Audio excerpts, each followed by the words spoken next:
Albert Einstein once said, everybody's a genius. But if you judge a fish by its ability to climb a tree, it will live its whole life believing that it is stupid. Ladies and gentlemen of the jury, today on trial we have modern day schooling. Glad you could come. Not only does he make fish climb trees, but also makes them climb down and do a 10-mile run. Tell me, school, are you proud of the things you've done?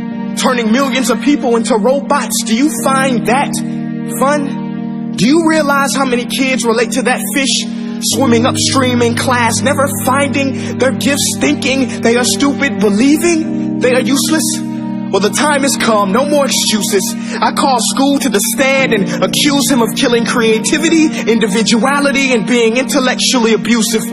He's an ancient institution that has outlived his usage. So, Your Honor, this concludes my opening statement, and if I may present the evidence of my case, I will prove it. Proceed. Exhibit A. Here's a modern day phone. Recognize it? Here's a phone from 150 years ago. Big difference, right? Stay with me. Here's a car from today, and here's a car from 150 years ago.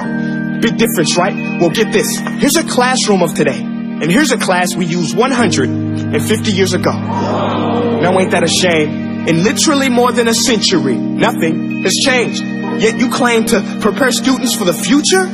But with evidence like that, I must ask, do you prepare students for the future or the past? I did a background check on you and let the record show that you were made to train people to work in factories, which explains why you put students in straight rows, nice and neat, tell them sit still, raise your hand if you want to speak, give them a short break to eat, and for 8 hours a day tell them what to think. Oh, and make them compete to get an A letter which determines product quality, hence grade A of meat. I get it. Back then, times were different. We all have a past. I myself am no Gandhi. But today, we don't need to make robot zombies. The world has progressed. And now we need people who think creatively, innovatively, critically, independently, with the ability to connect. See, every scientist will tell you that no two brains are the same. And every parent with 2 or more children will confirm that claim. So please explain why you treat students like cookie cutter frames or snapback hats, giving them this one-size-fits-all crap. Watch your language. Sorry, Your Honor, but if a doctor prescribed the exact same medicine to all of his patients, the results will be tragic. So many people will get sick, yet when it comes to school, this is exactly what happens, this educational malpractice, where one teacher stands in front of 20 kids, each one having different strengths, different needs, different gifts, different dreams, and you teach the same thing the same way? That's horrific. Ladies and gentlemen, the defendant should not be acquitted. This may be one of the worst criminal offenses ever to be committed. And let's mention the way you treat your employees. Objection. Overruled. I want to hear this. It's a shame. I mean, teachers have the most important job on the planet, yet they're underpaid? No wonder so many students are short-changed. Let's be honest. Teachers should earn just as much as doctors, because a doctor can do heart surgery and save the life of a kid. But a great teacher can reach the heart of that kid and allow him to truly live. See, teachers are heroes that often get blamed, but they're not the problem. They work in a system without many options or rights. Curriculums are created by policymakers, most of which have never taught a day in their life. Just obsessed with standardized tests. They think bubbling in a multiple choice question will determine success. That's outlandish. In fact, these tests are too crude to be used and should be abandoned, but don't take my word for it.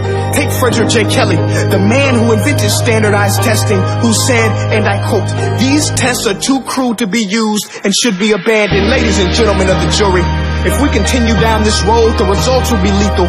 I don't have much faith in school, but I do have faith in people.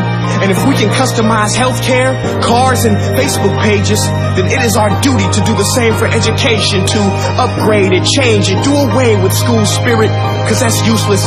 Unless we're working to bring the spirit out of each and every student, that should be our task.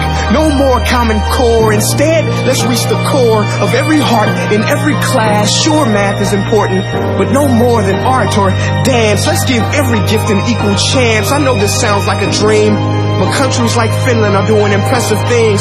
They have shorter school days.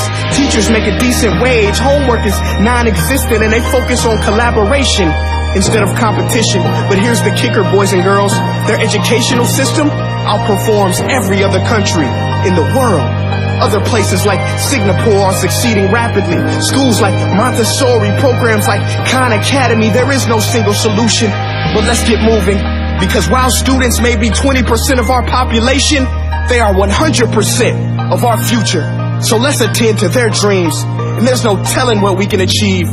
This is a world in which I believe, a world where fish are no longer forced to climb trees. I rest my case.